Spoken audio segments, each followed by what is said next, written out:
Galnet News, your galaxy in focus, 3rd of April, 3301. In today's news, Princess Arissa addresses the Empire in regards to her alleged father. Two ideals of slavery clash in the Empire. A ceasefire has been issued in Leesti, and a game show brings prizes to those interdicted, not cargo scans. In today's top story, in what could only be seen as a result of the attack on her alleged father, Princess Arissa Lavini Duval has today broken her long silence in an address to the nation on the steps of the Imperial Palace. She said, "Honored citizens of the Empire, my Imperial brothers and sisters, I come before you today not as a princess or as a senator, but as a concerned daughter of this nation. In our father's long absence, certain undesirable elements have sought to usurp the right and just laws which govern our civilization. Through their dishonorable actions, they seek to unravel the delicate threads that bind us together as a great and unified society. The House of Duval will not allow the madness of the few to undo everything that we struggled so long to achieve. I swear to you, brothers and sisters, mothers and fathers, the Emperor's protection will stand. You will not live in fear of hunger, of sickness, of weakness, or shame. Enemies of the Imperial Court, beware. This is your one warning. You will not get another."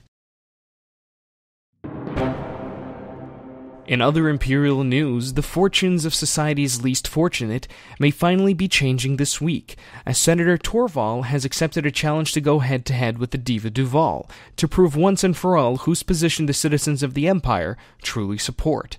Senator Torval and the Imperial Society will be buying up all the unregulated slaves they can get their hands on at the Lagerkovitz Gateway in Centani.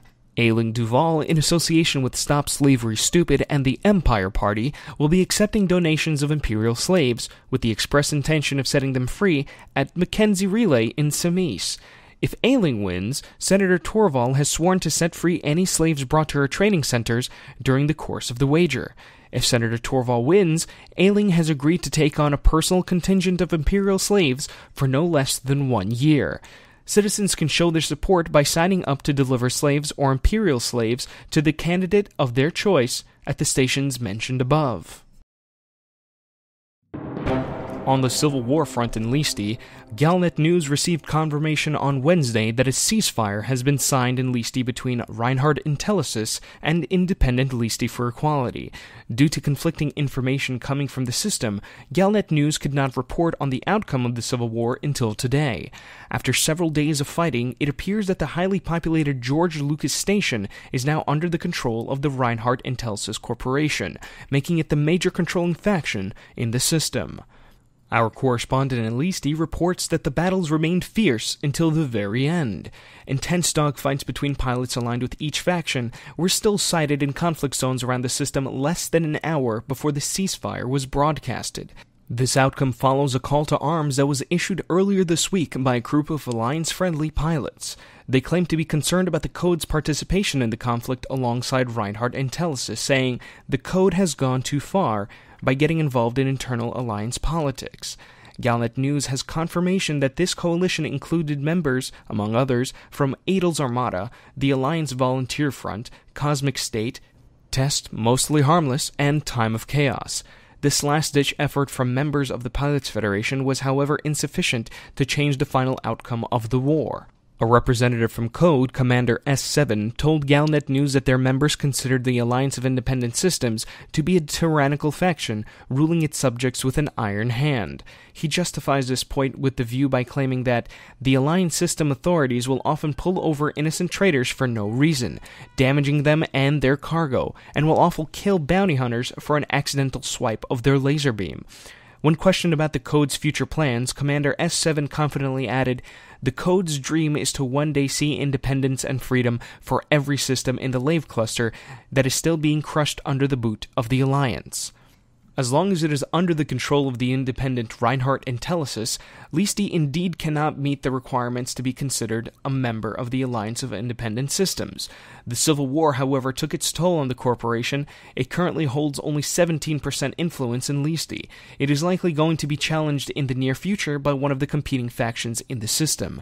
These include Leesti United Steelworks at 27%, the Alliance Union at 25%, and the defeated Independent Leesti for Equality at 15%. The Alliance Union also still has control over the Kolmogorov hub around the first moon of Leesti 4. For the 5 billion inhabitants of Leesti, the future now looks to be quite uncertain until the crisis is completely resolved, one way or another. And finally, in other news, a small TV network out of the Shapsugabus system has begun a new and somewhat strange promotion with the aim of turning pirates into game show contestants. Claiming to be in collaboration with producers of Diso Macorn and Azure Milk, a Type 7 transport known as the Sugar Bus of Shapsugabus frequents the Lave cluster. Upon being interdicted, the Sugar Bus challenges the unwitting contestants to a game of trivia for prizes. Correct answers will result in the dispensation of valuable rare commodities, while incorrect answers are met with copious amounts of bio-waste, and the Sugar Bus's signature catchphrase, "You just got wasted." Viewers will no doubt be reminded of the similarity between this and the Quiz of Death, on which Galnet reported a few months ago, but this new effort appears to be more organized and on a larger scale, although no less bizarre. The show has been an unexpected success with both its TV audience and with the Pirates of Lave. Over the past week, viewership of Shapsugabus TV has skyrocketed, with the network's executives scrambling to acquire the hardware to broadcast to an ever-widening audience. The pirate cartel Code has been known to swarm in at the site of the Sugar Bus, its rowdy and ravenous pilots jockeying for the chance to compete in the Sugar Bus's Lightning Round, a dangerous but optional segment in which the contestant powers down his shields and the Sugar Bus uses its pulse laser for a timer. In response to the popularity, Shapsugabus TV has begun a new segment entitled Sugar Bus Part 2, The Sugar Bus Finds You, in which the Type 7 outfits a frameshift drive interdictor and turns the tables on Lave's pirates. The executives at Shapsugabus TV have promised that, if the show remains popular, viewers can expect even more outlandish segments in the future. That's all the news for today. This has been Chip Washington. Tune in next time to keep your galaxy in focus.